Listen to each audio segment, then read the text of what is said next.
무단침입 중학생을 신고했더니 혼난 건 저였습니다.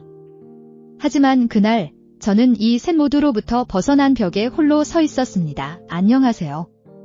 저는 경기 지역에서 근무 중인 5년차 교사입니다. 오늘은 제가 경찰에 신고를 했다는 이유로 혼이 나야 했던 충격적인 학교 현장을 공유하려고 합니다. 그날 이후 저는 밤잠을 설치고 두려움에 떨고 있습니다. 그리고 단언컨대 그건 단지 저만의 일이 아닐지도 모릅니다. 2025년 6월 4일 수요일 선거 다음 날 오후 5시가 넘어가고 있던 늦은 시간 학교에 야간 당직 중이던 저는 운동장에서 이상한 낌새를 느꼈습니다. 외부 중학생들이 우리 학교 운동장에 무단 침입한 겁니다. 그들은 체육관 배구공을 훔쳐 족구를 하고 있었습니다. 당직 기사님이 아무리 나가달라고 해도 아이들은 듣지 않았습니다. 결국 저에게 도움을 요청하셨죠.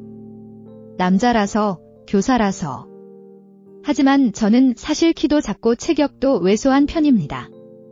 두려웠지만 교사로서 책임감을 가지고 운동장 상황을 교감 선생님께 보고드리고 현장 확인을 위해 체육관으로 향했습니다.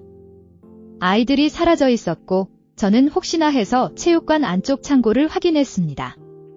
체육관 창고는 불 하나 들어오지 않는 음산한 공간입니다.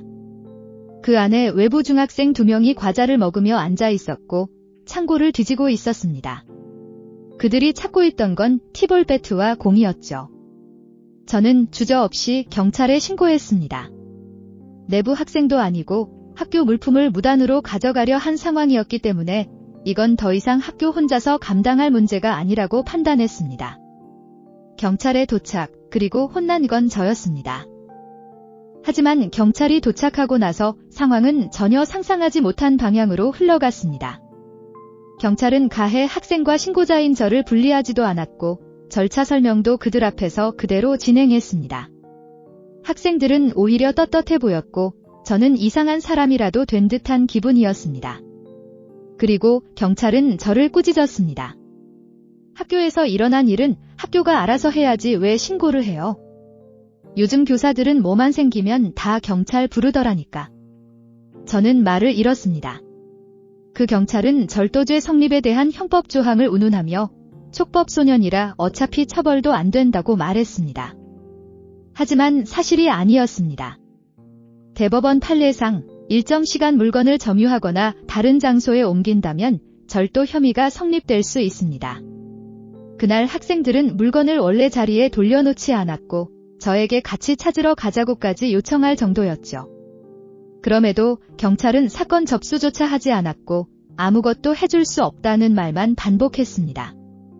결국 아무 조치도 없이 학생들은 학교 밖으로 나갔습니다. 조사도 없었고 현장 확인도 없었습니다. 그리고 저만 그 자리에 남았습니다. 누가 내게 복수하러 오면 어쩌지? 내가 그들을 신고했으니 다시 찾아오면 어쩌지? 그날 밤 저는 한숨도 자지 못했습니다. 저는 경찰이 학교를 보호해줄 거라 믿었습니다. 하지만 오히려 신고를 했다는 이유로 제가 질책받았습니다. 경찰은 교사들의 현실을 이해하지 못했습니다. 아니, 오히려 교사를 불필요한 민원인 취급했습니다. 교사로서 그리고 국민으로서 묻고 싶습니다. 학생이 아닌 외부인의 무단 침입, 학교 시설물 절도 정황, 어두운 창고에서 홀로 마주친 교사.